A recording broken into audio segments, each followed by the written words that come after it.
Bonjour à tous et bienvenue dans ce nouveau numéro d'Analyse 24 sur Kin 24 Télévision, le reflet de Kinshasa. Aujourd'hui, spécialement sur ce plateau, je reçois pour vous M. Ferdinand Kambéré, qui est secrétaire permanent adjoint du PPRD, ancien ministre des Affaires sociales. Bonjour et bienvenue. Bonjour. Excellence, avec vous, nous allons débattre quelques questions d'actualité. J'aurais bien voulu qu'on commence par d'abord le nouvel organigramme du PPRD. On a connu PPRD depuis beaucoup d'années, mais cette année, les choses ont changé.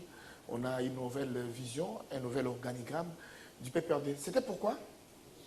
Oui, pour se préparer à cette nouvelle bataille électorale. Vous le savez, c'est les moments de grands enjeux où la République a besoin de renouveler ses institutions. Comme parti, n'est-ce pas, porte-étendard, nous devrions donc nous réarmer, redynamiser les structures du parti et les adapter aux enjeux et aux défis de l'heure. Mais vous allez aux élections en 2006-2011 sans changer la nomenclature du PPRD. Oui, le moment est arrivé. Vous savez, la politique, c'est aussi doit suivre la dynamique de la société. On a dit donc s'adapter aux circonstances actuelles. C'est à cela que vous avez vu ces réaménagements internes au sein du PPRD. Et quelles sont les innovations exactement, s'il faut parler en termes d'innovation dans ce que vous avez aménagé? Oui, les innovations sont nombreuses, mais on peut déjà parler rien que de ce qui était comité national du parti, qui était dirigé par un secrétaire général, et qu'aujourd'hui, c'est un secrétaire permanent qui a 6 adjoints, dont moi-même, et ainsi que les différents départements, plus ou moins adaptés aussi à ce que peut être le programme du gouvernement, parce qu'on s'est dit comme parti, nous devons non seulement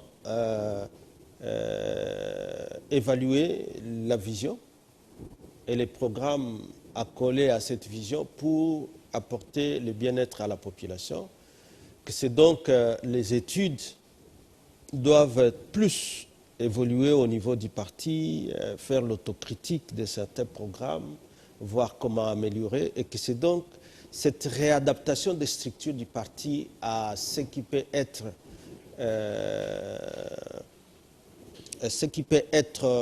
articulé par rapport à l'action du gouvernement, c'est cela que nous voulons, parce que le PPRD s'inscrit dans la durée et non simplement un parti qui voudrait chercher à résoudre que des problèmes de quotidienneté.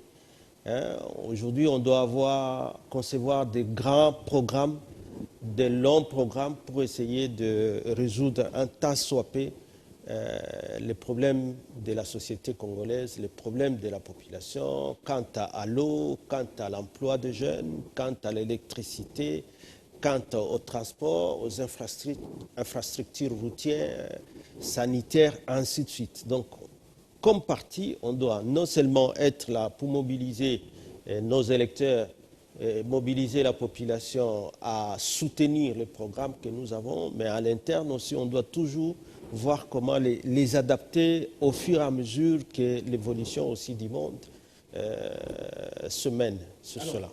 La différence d'abord entre le secrétaire permanent et le secrétaire général, c'est quoi la différence avant d'aborder notre question? Bon, la différence, vous voyez, nous sommes un parti, le PPRD, c'est un parti de masse, un parti progressiste qui voit, n'est-ce pas, tu vois, c'est tout un peuple. Oui, oui. Ça veut dire que secrétaire permanent, parce qu'il y a un porte-parole qui est le premier porte-parole, en réalité, c'est le président national du parti qui est le Raïs, qui lui est censé être le président donc de ces peuples-là. Voilà pourquoi la conception et les détails, et la différence est détail, parce que c'est le peuple en réalité, nous sommes à la permanence pour, n'est-ce pas, administrer politiquement et administrativement cet outil d'un peuple pour vouloir se libérer de ces jougs coloniales, post-coloniales, ainsi de suite, qui a laissé des tares, qu'il faut que nous n'arrivions pas, les Congos n'arrivent toujours pas à décoller par la qualité même de la classe politique. C'est à cela que vous voyez tout le temps les chefs de l'État revenir sur les changements qualitatifs de la classe politique. Et comme ceci doit passer par le peuple à travers les urnes, voilà pourquoi le PPRD, en tant que parti progressiste, a pensé adapter ses structures par rapport à la vision du chef de l'État. Voilà, je rappelle à tout le monde que je reçois sur ce plateau M. Ferdinand Cambéré, qui est secrétaire permanent adjoint du PPRD, ancien ministre des Affaires sociales. Avec vous, nous abordons d'abord cette question de la tournée de secrétaire permanent, Ramazani Emmanuel Shadari, qui a commencé par l'Équateur, le Katanga et finalement, et Kinshasa aussi bien sûr, mais déjà dans le Katanga, on dit que c'est un pari gagné. Mais reculons un peu d'abord dans l'Équateur, nous avons vu des drapeaux brûlés, on a vu certains incidents qui se sont produits. Finalement, certaines personnes disent que Shadari chante la victoire avant la guerre.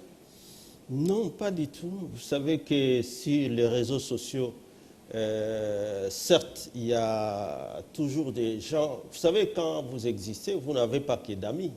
Il y a aussi des adversaires qui sont jaloux de votre montée. Hein. Les jaloux ont essayé de faire peut-être quelque chose. Mais c'était juste un événement déjà qui s'enferme dans une chambre,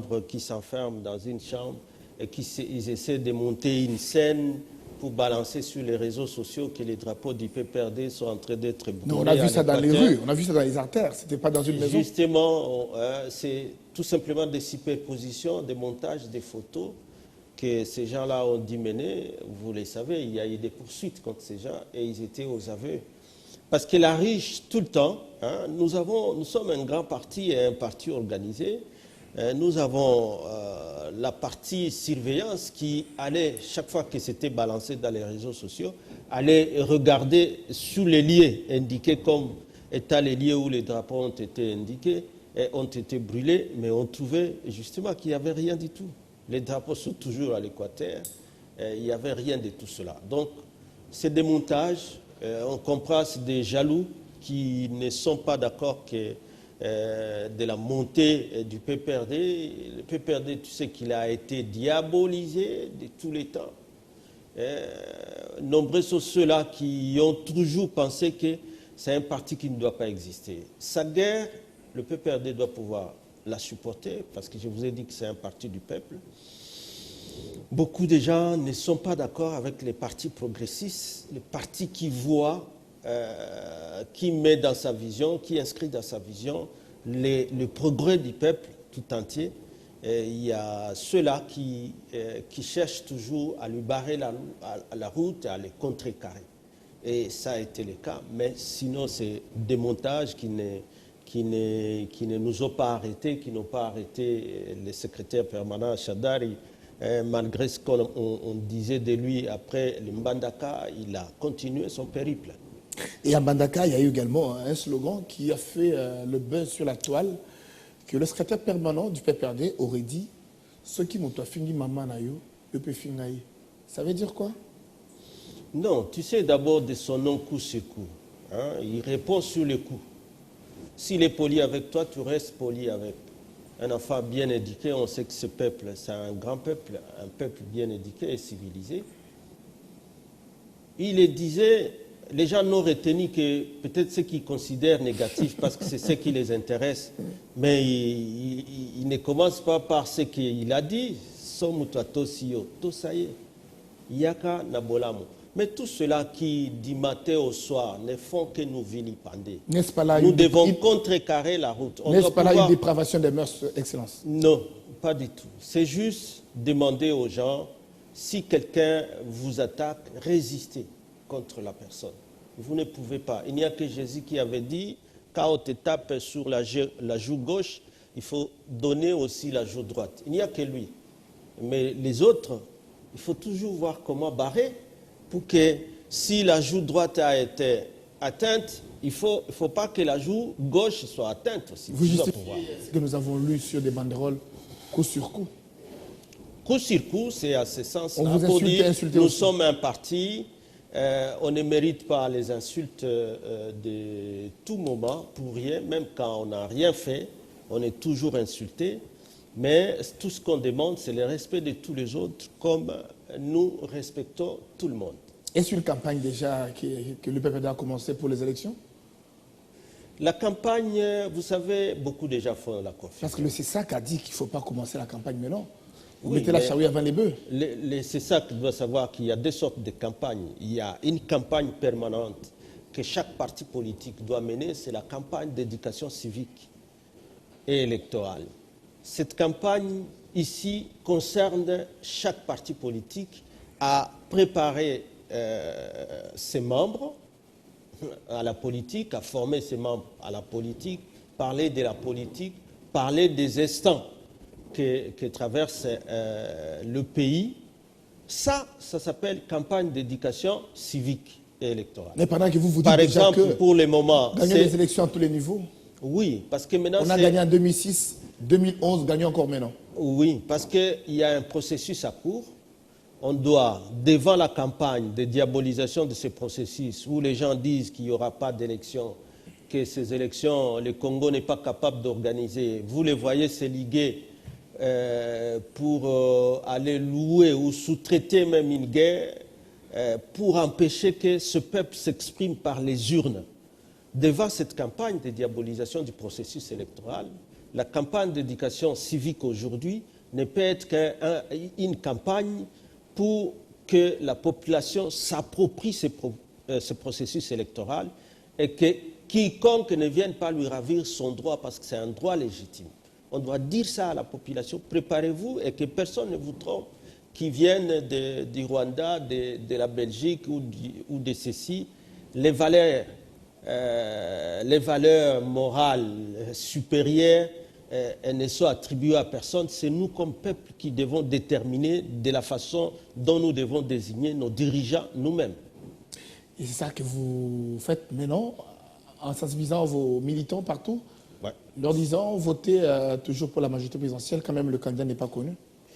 Justement, quand la campagne maintenant sera organisée par les corps électoraux, sera appelé à voter, il y aura le temps de la campagne. Le temps de la campagne, pour la différencier de la campagne d'éducation civique, la campagne électorale proprement dite, c'est ça la campagne des candidats. Pour dire, je suis candidat Cambéré, voici le programme que j'ai, voici la vision que j'ai pour les pays, voici ce que je voudrais faire. Ça, c'est la campagne électorale. C'est chaque candidat qui se présente, il met ses photos comme candidat. Mais ici, c'est les partis, nous mettons nos drapeaux, nous mettons les effigies, nous mettons les calicots, rien que par rapport au parti et par rapport au leader du parti qui est le président national de notre parti. D'ailleurs, je profite de votre micro pour renouveler mes vœux de bon anniversaire de naissance. Vous savez qu'il totalise 47 ans. Né le 4 juin, toutes ces dates-là, 4e président qui durera le plus longtemps possible, comme le dit la prophétie de Kimbangu. Donc tout ça peut avoir un sens dans la vie politique. Qui durera le plus longtemps possible? Vous voulez insinuer que le chef de l'État, votre autorité morale du parti, sera encore candidat aux prochaines élections? Mais qu'est-ce qui l'empêcherait? Parce que vous avez dit qui durera encore le plus longtemps possible. Mais qu'est-ce qui l'empêcherait si les conditions d'éligibilité telles qu'elles sont établies dans notre Constitution et dans nos lois ne l'empêchent pas? La Constitution interdit le 3e mandat. La Constitution, il refuse le 3e mandat. Pour ceux qui la lisent avec les yeux objectifs et scientifiques, ils savent que cette Constitution a été révisée en 2011 et qu'avec cette révision de 2011 et les changements du régime de l'élection présidentielle, tous ont compris que ces changements ou cette révision de 2011 a placé le chef de l'État dans cette possibilité d'exercer encore un autre mandat à l'élection prochaine et que ceci ne fait plus débat. Tout le monde a compris que sur le plan scientifique, tous les grands profs ils savent que lorsqu'on touche, on modifie un article qu'il y a de l'incidence sur des matières verrouillées, à ce moment-là, on est en face d'un nouveau régime constitutionnel et qui a comme conséquence ce que le décompte des nombres de mandats a dit être modifié. Mais M. Kambere, parce que vous êtes secrétaire permanent adjoint du PPRD, un homme intelligent comme vous, pensez-vous que le contexte actuel permettra au chef de l'État de briller un troisième mandat? Parce que vos analyses, quand on le fait, vous trouvez que la Constitution ne lui refuse pas? La Constitution ne lui refuse pas. Et tout ce qu'on lui demande, c'est de respecter la Constitution. Et la Constitution de la République démocratique du Congo, telle que révisée par la loi 002/2011, comme je venais de le dire, du 20 janvier 2011, lui a ouvert la voie de briguer sous ce nouveau régime constitutionnel. Pourquoi cette analyse-là, vous le faites seulement maintenant? Quand est-ce qu'il fallait... Cette analyse, la preuve, vous la faites que maintenant, parce que... Quand est-ce qu'il fallait la faire? Lui-même, devant la presse nationale et internationale, il a promis respecter la Constitution. Et aujourd'hui, vous nous ramenez à une Constitution tout autre. Mais c'est l'homme le plus honnête et le plus constant qui ait existé. Quand tous les autres chefs d'État ont modifié leur Constitution pour se représenter, lui a refusé parce qu'il connaît bien la Constitution, c'est lui le garant de la Constitution. Si les autres ne savaient pas lire, je vais vous dire, lorsqu'en 2011, cette révision a lieu, c'est des grands profs de l'opposition qui étaient là-bas, qui étaient à l'Assemblée nationale et au niveau du Sénat. Vous avez les profs Kalala, ils étaient à l'Assemblée nationale. Tous les Lutundu, là, ils étaient à l'Assemblée nationale. Les Njoli, aujourd'hui, ils étaient au Sénat. La loi est passée partout là-bas. Lorsqu'ils savaient qu'en modifiant l'article 71, qui modifierait les caractères du suffrage universel, alors que l'article 5 de la Constitution dit que le suffrage doit être universel, le suffrage doit être égal, le suffrage doit être secret. Et qu'à ce plat-là, de modification de la Constitution, un chef de l'État qui devait être élu, qui ne pouvait pas être élu avec moins de 51%, avec le premier régime constitutionnel, avec la révision de la Constitution, le même chef de l'État a été élu avec moins de 50%. Ça signifie quoi par rapport à l'égalité du suffrage universel? Ça signifie que maintenant, un président qui ne pouvait pas être élu avec moins de 51 pouvait l'être.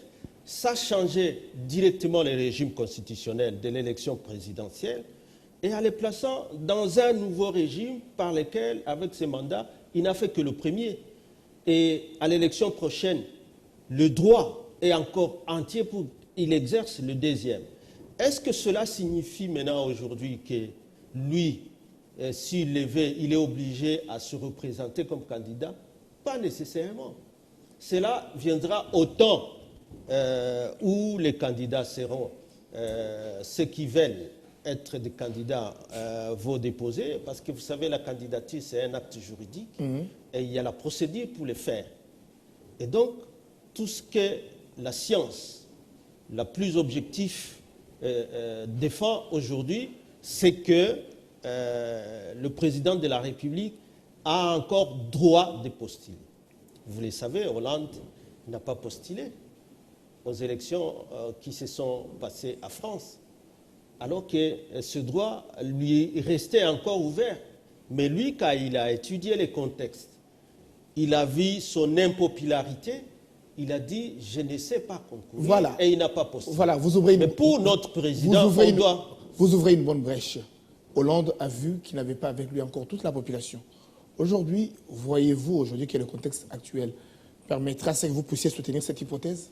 Bien sûr, notre président, il est encore trop jeune, vous le savez. Qui durera longtemps possible. Notre président est encore trop jeune. Il a su ramener ces pays qui étaient déjà coupés à morceaux. Il a su les réunir avec Sansit, vous le savez. Il y a eu la transition, le premier mandat avec l'ancien régime constitutionnel de l'élection présidentielle à majorité absolue. Il a brigué, tout le monde savait que c'est un jeune qui va vouloir travaillé pour la pacification et pour tout ça. Il a fait, mais les contraintes, il y a eu ceux-là, des signataires de l'accord inclusif de Sun City, malheureusement qui ne désarmaient pas. Il a dit encore se battre contre les CNDP. En 2011, on a réveillé les M23 et aujourd'hui, l'opposition, elle est devenue malheureusement marionnette. Ils vont ramener le Rwanda. Donc, il a fallu énormément d'efforts pour Joseph Kabila pour que ceux-ci acceptent de rester au Rwanda et que nous, avec le Rwanda, nous ayons que des rapports de bon voisinage. Il y a eu l'accord d'Addis Abeba arraché, vous savez, avec tous ces pairs de la région, pour que Kagame accepte finalement de rester au Rwanda. Et s'il y a à faire ensemble, que ça se passe dans des mécanismes diplomatiques et de coopération.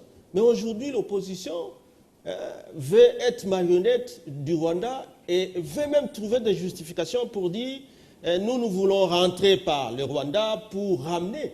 Mais ça serait se moquer de ce peuple qui a dû lutter pour que ses voisins restent dans leur pays comme État, qui dirigent leur pays et que le peuple ait la chance d'avoir la paix, de se stabiliser et de commencer la reconstruction. Ferdinand Kambere, ne faites-vous pas le militantisme en évoquant toute cette apologie, peut-être qui n'a rien à voir avec le contexte actuel? Je suis tellement objectif et je parle des faits qui sont clairs parce que lorsqu'ils se promènent partout où ils vont là-bas, on les voit, ils font des déclarations, ils signent des accords secrets pour conspirer contre la République. Et ça, vous parlez de l'apologie. On est en train de parler des faits vrais. Cette opposition marionnette. À vous entendre parler, on peut donner raison à l'opposition aujourd'hui qui dit que le PPRD n'est pas prêt pour les élections. Non, au contraire. Parce que vous avez Parce qu'évoquer le problème même du troisième mandat au président de la République, ne voyez-vous pas que cela va être rejeté par l'opposition qui n'est toujours pas d'accord avec vous? Mais pour quelqu'un qui connaît la loi, qui connaît la Constitution et la loi électorale, vous avez un alinéa ou un extrait où il est dit qu'un parti au procès a droit de juger l'autre candidat. C'est le peuple qui va trancher.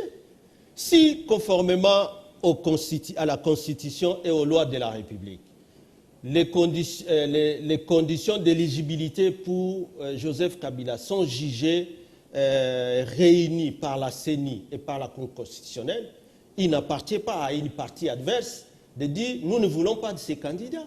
Vous devez plutôt l'affronter, vous devez amener vos programmes, vous devez défendre votre vision, et c'est le peuple qui, les derniers, doit trancher, et c'est à travers les urnes. Si vous tenez il n'appartient pas à un concurrent de dire, par exemple, je vous donne l'exemple, 20 clubs et Motema Pembe qui jouent, et 20 clubs commencent à dire tel joueur, alors qu'il remplit, il a sa licence, nous ne voulons pas qu'un tel joue chez vous, ainsi de suite. Il n'appartient pas à 20 clubs d'aligner les joueurs chez Motema Pembe. Non, alors, pas du tout. Si tel est le cas, il y a donc une attente qui est là pour ça. Il y a ainsi de suite qui doit vérifier les conditions d'accessibilité au stade pour chaque joueur. Si tel est le cas, pourquoi le porte-parole du gouvernement a annoncé que le dauphin sera connu d'ici le mois de juin et juillet? Le porte-parole de la majorité. Du gouvernement. Du gouvernement. Lambert Mende Omalanga, je le cite. Ouais. Mais est-ce que quand quelqu'un sera candidat, il faut que ce soit le gouvernement qui l'annonce. Il y a plutôt la plateforme de la majorité qui est là, et les ministres de la communication, je l'ai suivi aussi, il a dit au moment opportun, tel que déterminé dans le calendrier électoral, le candidat de la majorité sera connu. Et le candidat de la majorité, c'est qui? Mais vous le savez, il vous a bien dit, notre président pour qui nous plaidons aujourd'hui, pour qui nous défendons la vision et les programmes, il est là, c'est Joseph Kabila Kabange, il est encore avec nous, il a été avec nous hier, et il sera là, on devra le défendre jusqu'au bout. Voilà, parlons élection. D'abord, la première question, est-ce qu'il y aura réellement élection? Il y aura réellement élection dans ce pays, et les élections qui seront organisées par le peuple congolais lui-même, parce que vous savez que les fonds-là viennent du peuple et que donc ce sont les institutions de la République qui devront organiser ces élections. Et ici, nous parlons de la CENI. Il y a l'accord de la CENCO qui a ajouté un autre organe qui est le CESA pour faire le suivi pendant ce processus électoral. Voilà, donc c'est cela qui sera fait. Ok, élection sans ou avec machine à voter, parce que la machine elle est contestée, l'opposition ne veut pas de la machine. Nous avons suivi encore Adolphe Mozito qui a fait un bloc avec Félix Antoine Tshisekedi pour dire non à la machine à voter et barrer route au 3e mandat du chef de l'État en exercice. Vous savez, ces gens peuvent continuer à se liguer, mais tant que la source, la base de leur union, c'est le mal, c'est d'aller ramener le modèle de la démocratie rwandaise pour que le Rwanda rentre chez nous, nous donner des leçons, tout ce qu'ils pourront faire comme alliance, ça sera décrié par la population. La machine à voter, ils n'ont jamais dit à quoi elle est mauvaise. Ils n'ont jamais dit. On a parlé d'une option qui serait incorporée dans la machine pour favoriser la tricherie. Mais ils l'ont démontré où? Il y a 45 questions que l'UDPS a posées à la CENI. Les 45 questions n'ont jamais été répondues par la CENI jusqu'à aujourd'hui. C'est quelle question? La machine à voter, j'ai dit, la machine à voter, j'ai toujours donné l'exemple, tout le monde est devant les distributeurs de billets des banques, hein, que les banques placent dans plusieurs coins de la ville ici. Oui. C'est des machines à billets des banques aussi. Vous allez avec votre carte de crédit, vous l'introduisez, la machine vous identifie et vous faites un dialogue avec votre doigt avec cette machine. On aura toutes les explications possibles finalement. On a parlé de machine à imprimer. Aujourd'hui, vous vous comparez à un distributeur de billets des banques. Mais c'est la même chose. Comment expliquer ça? Mais c'est la même chose. C'est la même chose parce que c'est la machine. Vous voulez retirer 50 $, elle ne vous donnera pas 200 $. C'est la même chose. Cette machine-là a, bien sûr, à son sein l'imprimante, mais c'est juste une machine. Vous introduisez les bulletins de vote qu'on vous aura remis par les bureaux de vote, hein, les membres du bureau de vote. Ils vous remettent un bulletin, vous venez, vous l'introduisez dedans, et la machine, vous lui demandez d'imprimer un Cambéré, qui est député national, par exemple, candidat député national. Il vous imprime et sa photo et son numéro. C'est par votre doigt que vous dialoguez avec la machine. Vous demandez qu'il vous imprime la photo du candidat Kabila Kabange Joseph. Vous, c'est par votre doigt. Il suffit d'un clic, il vous imprime.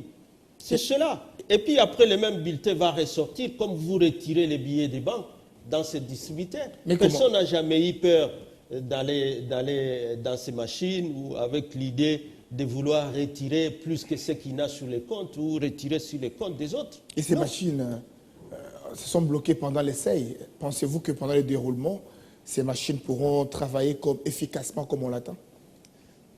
Les caprices techniques peuvent arriver même à nos caméras qui sont en train de nous filmer. C'est la même réponse que Colomoni Christophe m'a donnée ici. Ah, ces machines, ce sont quand même des machines, des œuvres humaines. Il peut y arriver des aléas, mais des aléas qui ne sont pas de nature à perturber le processus électoral. Parce que ces machines, ou le processus ces machines ont été Parce que la CENI a expliqué qu'ils ont quand même pris un certain nombre de garanties par rapport à l'énergie, par rapport même à l'éventualité où la machine se bloquait, comment reprendre avec une nouvelle machine.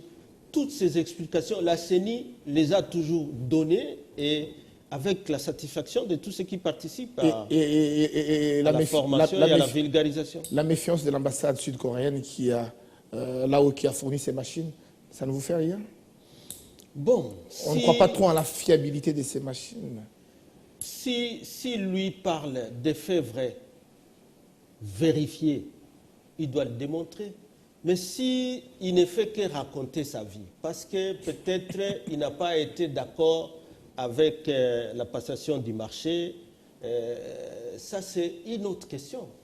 Une autre question. Mais pourquoi qui ne peut pas entrer dans ces jeux-là. Tant que les machines, techniquement, jusque la personne a démontré leur manque de fiabilité, je crois qu'il faut laisser la CENI faire son travail et ne pas chercher de prétexte pour bloquer les processus électoraux. Avant de changer de chapitre, pourquoi vous vous attachez trop à la machine à voter? Parce qu'en 2011, 2006, nous avons eu des élections sans machine à voter. On ne s'attache pas. Nous, on défend... Vous y tenez mordicus. On est acteurs politiques. Ce que la CENI prévoit pour nous comme instrument dans l'isoloir, nous cherchons à nous adapter. Et il nous explique les avantages. Vous parlez des élections de 2011. Mais nombreux sont ceux qui ont décrié que c'était des élections chaotiques. Les bulletins étaient des bulletins bibliques. Il fallait tourner des pages et des pages pour retrouver un candidat qui est à la 60e page ou 71e page. Ceci pour, normalement, c'était un travail de titan, qu'avec la machine, tout ceci serait clair.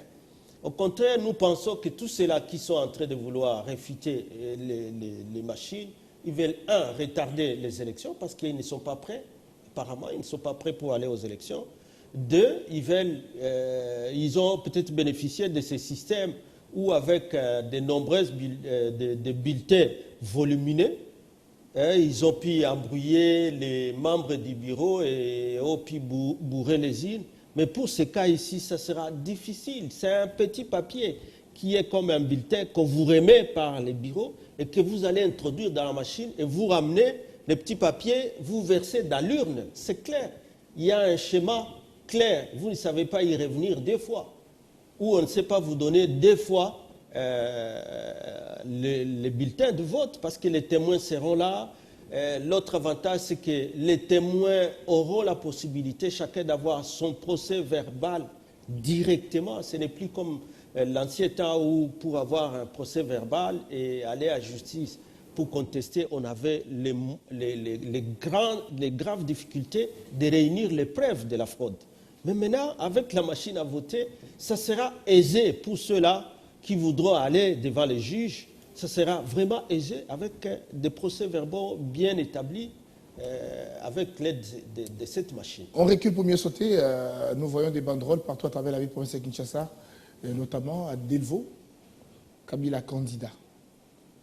Ouais. Il y a les désodorisants pour les voitures. J'adhère au PPRD, je vote Joseph Kabila. Ça veut dire quoi? Ça signifie tout simplement qu'il faut respecter ce grand peuple.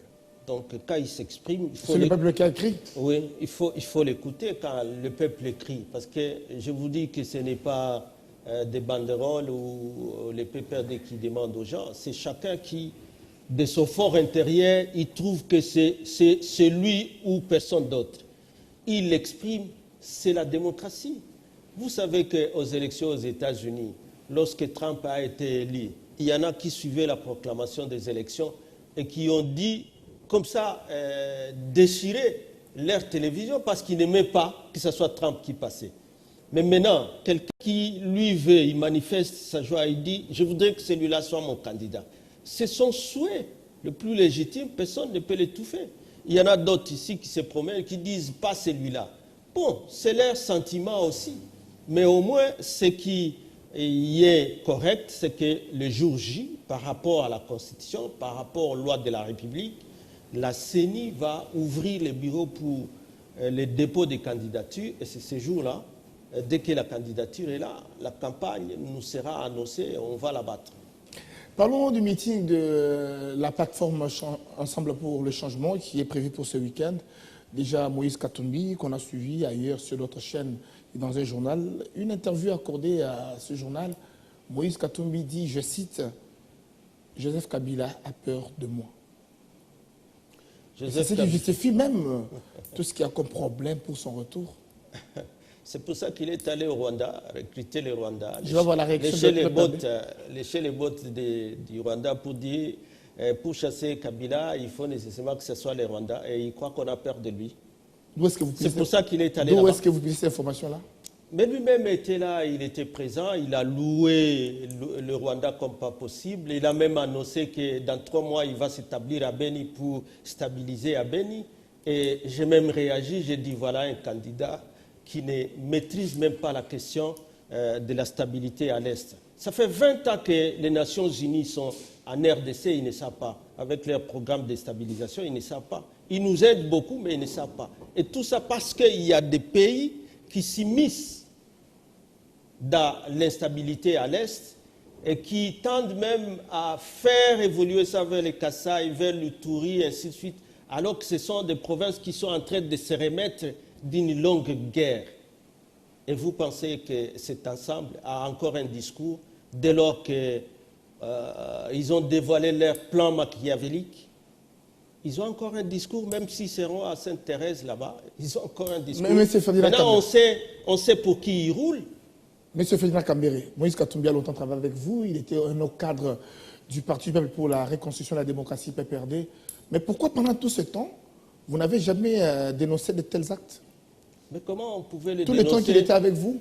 Mais comment on pouvait... Ou c'est seulement quand on quitte le PPRD qu'on devient ennemi du PPRD? Mais quand on se manifeste, ce n'est pas des actes. Nombreux ont quitté le PPRD sans rien dire.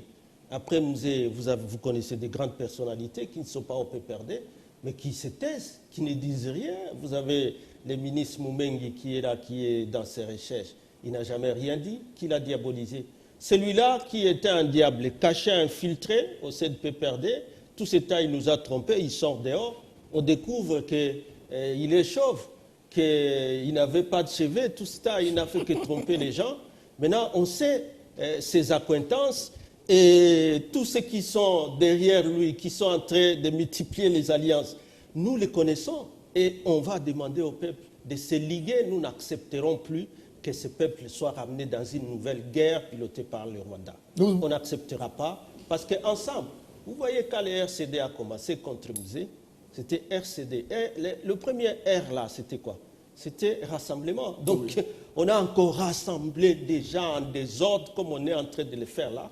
Et ici, pour se cacher, on enlève les R pour dire ensemble. Non, c'est la même chose. C'était toujours rassemblement. C'est la même chose. Les R là, le fait qu'ils ont commencé au Rwanda et qu'aujourd'hui c'est le Rwanda qui doit aller en Israël, qui doit aller partout. Oui, ensemble avec le Rwanda, pour que le Rwanda fasse la diplomatie un peu partout, les lobbying, et qu'il essaie de soutenir cette opposition qui boitille maintenant. La peur, c'est dans leur cas. La peur, ce n'est pas dans notre cas. Trois, quatre questions peut-être pour terminer avec vous. Le Palou a fait la sortie officielle de la plateforme Palou et Alliés. Et puis, à cette sortie officielle qu'il y a eu hier dimanche à la Fondation de Kinshasa, le Palou annonce les candidats à tous les niveaux et notamment aura son candidat à la présidentielle. Peut-on parler d'un divorce entre Palou et PPRD? Mais est-ce qu'on peut reprocher à un parti de dire que nous aurons les candidats à tous les niveaux? On peut reprocher ça à un parti? C'est légitime. C'est parce que dans votre mariage, c'était convenu que le Palou devait soutenir toujours tout candidat qui proviendrait de la majorité présidentielle. Aujourd'hui, le Palou dire, écoutez, j'ai un candidat à la présidentielle, c'est pour qu'à son tour, le PPRD puisse appuyer le candidat de Palou, comme dans vos alliances? Mais ça veut dire que pourquoi les gens croient que lorsque le Palou dit qu'il aura des candidats à tous les niveaux, ça sera quel candidat? Il pourra l'annoncer, nous allons les connaître. Vous savez, les pourparlers, l'unification des candidatures, ainsi de suite, comment les gens vont se ranger pour se battre, ça viendra. Tout ça, c'est des regroupements, surtout pour la députation provinciale. Après, ça sera, un mois après, ça sera la députation nationale. Et lorsque viendra le mois de juillet, c'est à ce moment-là que exactement on saura qui est candidat de Palou, qui est candidat du PPRD, qui est candidat de MCR, qui est candidat du MLC. Ça peut être le même candidat que tous ces partis politiques vont accepter de commun accord, parce que ça sera une nouvelle alliance. Vous ne pouvez pas supputer cela en vertu des anciennes alliances. Il y a une dynamique, les partis vont se parler, ils continuent à se parler, et à ce moment-là, on saura qui est le candidat du Palou. Parce que le Palou a soutenu autrefois la majorité présidentielle avec le PPRD. C'est une bonne chose. Ouais. Est-ce que cette fois-ci aussi le PPRD pourra soutenir le Palou? Mais pourquoi on dit le PPRD pourra soutenir les Palou? C'est parce que ou les Palou soutenir le PPRD? C'est parce que le Palou vous a d'abord soutenu en premier, et cette fois-ci, si le Palou est un candidat, mais on continue à cheminer ensemble avec les Palou. Merci. Il n'y a jamais eu de divorce. On va toujours se battre ensemble. Nous pensons que sur le consensus, surtout du candidat président, il y aura toujours un consensus. Merci. Je découvre aujourd'hui M. Ferdinand Kambere, qui est secrétaire permanent adjoint du PPRD, ancien ministre des Affaires étrangères, ce jeudi, des Affaires sociales. Alors, avec qui nous avons eu à échanger totalement pendant près d'une heure. Un petit mot, si nous pouvons terminer pour aujourd'hui. Nous souhaitons lever le meilleur au chef de l'État, qui compte vases et marins.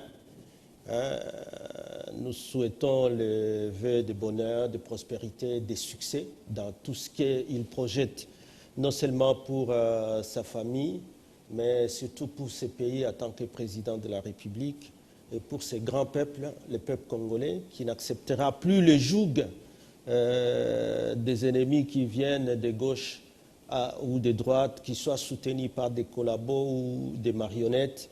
En tout cas, ce peuple est appelé à se battre et à protéger sa démocratie, sa souveraineté, et c'est à travers la Constitution de la République et les lois de la République. Merci beaucoup.